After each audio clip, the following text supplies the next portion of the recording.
aconteceria se o ser humano tivesse 100% de controle do cérebro?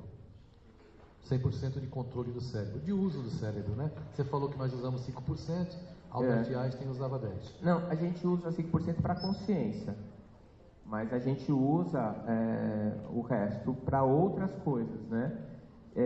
Existe uma teoria, aí é bem teoria mesmo, né? Quando a gente estuda o André Luiz, ele fala de coisas que a gente já sabe da psicologia, da psiquiatria, que é o inconsciente, o subconsciente e o consciente. Mas o André Luiz fala de uma coisa chamada superconsciente. Superconsciente. Alguns pesquisadores da memória e alguns teóricos sobre a teoria do tempo e espaço de Einstein, eles citam essa questão do superconsciente, que seria uma capacidade que você teria que ia além da habitual, né? Por exemplo, se você tiver um desdobramento, você entra em concentração, desdobra e você vai para uma sala num prédio na Wall Street em Nova York. E você vai no número 254, no 5º andar, na sala 39. Estou chutando tudo, não sei. Mas aí o que você faz? Você entrou nessa sala e você vai dizer, olha, tem um cara sentado lá, ele está fazendo uma conta, tem outro que está com o computador, blá, blá. Aí você pega e volta, né?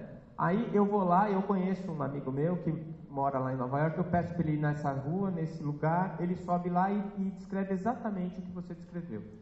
Isso seria o superconsciente, né? E isso você faz também com o seu cérebro, né? Mas em um estado diferenciado. Então, o que provavelmente pode acontecer é que com o desenvolvimento do nosso sistema nervoso e a otimização da utilização dessas estruturas, a gente adquira novas possibilidades, novas consciências.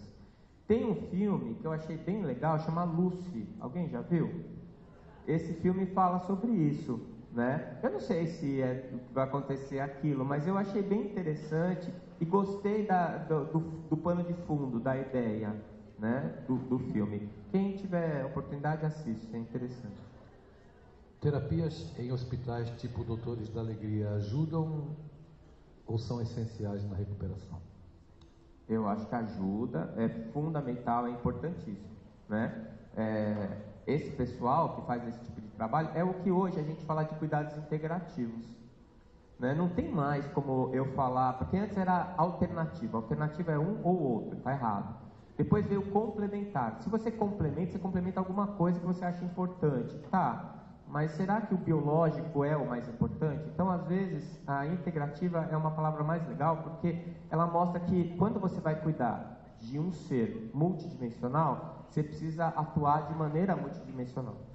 Então, com o remédio eu vou atuar na área bioquímica, com a cirurgia eu altero a estrutura funcional, a estrutura mecânica, com a psicologia, a psiquiatria, eu vou atuar na parte emocional, mas também eu tenho a parte vibracional. Então eu posso usar o reiki, eu posso usar o passe, fluidoterapia, aromaterapia, cromoterapia. Eu vou indo em várias dessas dimensões para poder fazer essa ação. E os doutores da alegria, eles agem na base do problema, no âmago do problema, que é o ânimo do doente.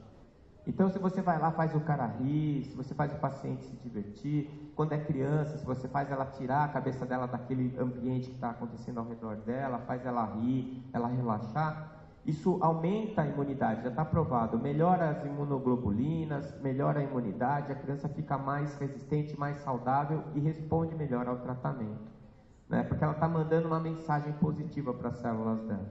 Então, é muito legal isso, muito importante.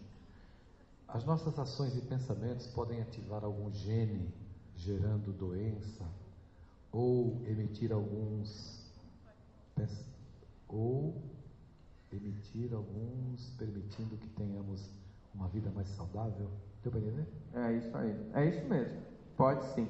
O que a gente sente gera um pensamento e o que a gente pensa gera uma vibração, né, tanto no nosso corpo físico quanto na nossa psicosfera, na nossa aura. E isso vai repercutindo, vai reverberando.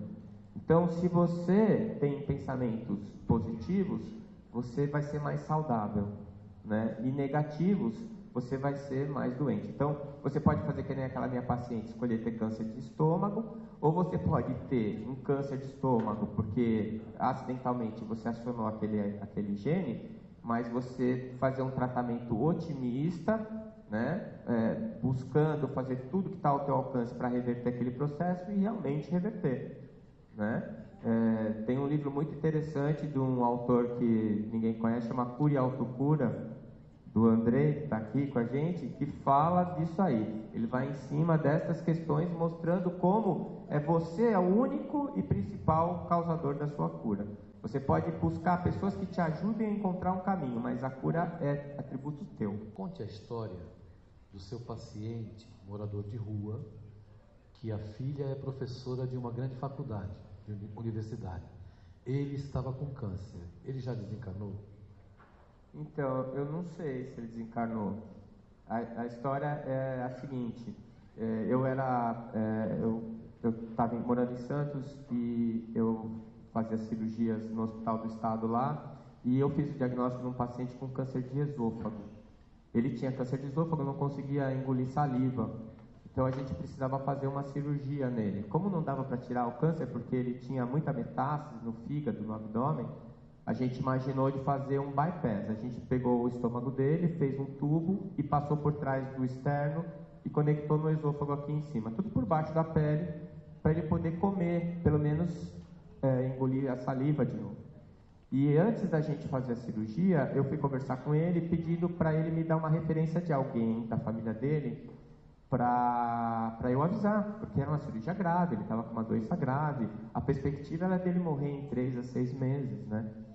E ele falou para mim que não tinha ninguém. Eu insisti, ele falou: olha, doutor, eu fui alcoólatra, e eu era casado, eu tinha uma filha pequena, mas por causa do alcoolismo, eu batia na minha mulher, eu perdi o emprego, e a minha mulher pegou minha filha e foi embora.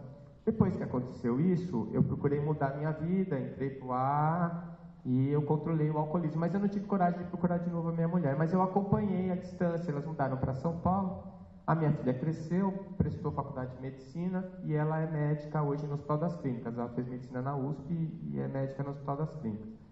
Eu falei assim: me dá o telefone, deixa eu falar com a sua esposa, com a sua filha. Ele falou: não, minha ex-esposa já morreu, só tenho a minha filha.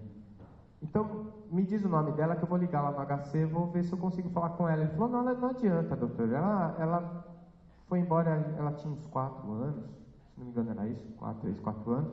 Ela vai falar que ela não tem pai. Eu falei: o senhor se importa de eu tentar? Ele falou: não. Aí ele me deu o nome dela, eu pedi para a assistente social do hospital tentar localizar a médica no HC, e ele localizou. E eu falei com ela no telefone, eu falei: olha, eu sou seu colega aqui de Santos, eu estou com o seu pai aqui internado. Ela falou assim: eu não tenho pai. Eu falei: olha, ele contou a história, falou que você reagiu dessa maneira, mas você é médica também, eu estou falando para você. Ele é um paciente grave, ele está com câncer terminal. Nós vamos fazer uma cirurgia de derivação no esôfago dele. A cirurgia vai ser segunda-feira, é uma cirurgia grave. E ele não tem ninguém, não tem nenhum amigo, não tem parente, não tem ninguém. E eu achei que devia te avisar, para você ficar à vontade. Aí ela pegou e falou assim: não, mas não me interessa. Eu falei: não, tudo bem. Aí eu falei: olha, nós estamos aqui no Hospital Guilherme Álvaro, Hospital do Estado, na cidade de Santos. Se você quiser alguma coisa, é só ligar para cá na enfermaria de cirurgia. Ela agradeceu, desligou o telefone, eu desliguei também e pronto. Fui embora para casa, a gente continuou preparando ele. Como eu ia operar ele na segunda, domingo eu dei uma passadinha no hospital para ver como ele estava. Na hora que eu entrei para visitar ele, tinha uma mulher do lado dele. E eu parei, não entrei. Voltei, procurei a dona Zenaide. A dona Zenaide era uma enfermeira lá, parceirona, né? Falei: dona Zenaide, quem é a mulher? Doutor, eu acho que é a filha dele, doutor, nós estamos esperando, vieram comer. Toda animadinha, né? Eu falei: dona Zenaide, eu não vou nem conversar com ele, deixa quieto. E depois a gente vê. Ela falou: não, pode deixar, tá bom. Então tá, fui embora. Aí, na segunda-feira, nós fomos operar, não tive coragem de perguntar nada para ele. Fizemos a cirurgia e ele evoluiu muito bem da cirurgia. No dia da alta, ela foi buscar ele, né? E foram os dois embora. E eu achei super legal, eu inferi que era a filha dele, não tive coragem de perguntar. Ele foi embora. Só que assim, a barriga dele estava toda tomada de câncer, não tinha para onde ir mais. E mesmo com a cirurgia bem sucedida, a ideia é que ele morresse confortável, né? Se alimentando, ou pelo menos engolindo saliva. E passou.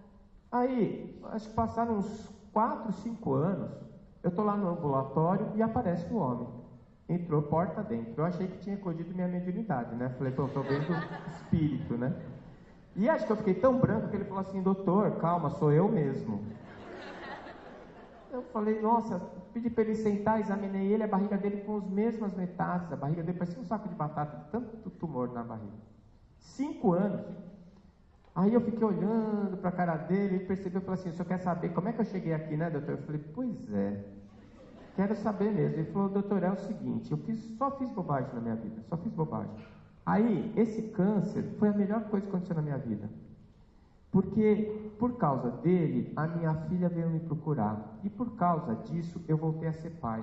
E ela me levou para São Paulo para me fazer morar na casa dela. E aí eu pude ser avô.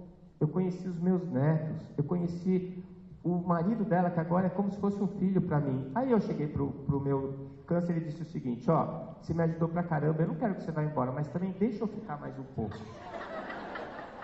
E fazia 5 anos que ele estava daquele jeito. Aí ele falou assim para mim, doutor, e agora? Eu falei, agora o quê? A minha filha mandou eu procurar o senhor, que era para ver se ia operar. Eu falei, não, deixa assim, não mexe, fica quieto, volta, continua falando para ele ficar quieto lá, e a hora que Deus te chamar, você vai. E foi assim, só que eu nunca mais vi ele, mas com certeza, não sei quanto tempo ele viveu, mas viveu muito bem. Né? Muito obrigado, a gente agradece. Obrigado, Deus.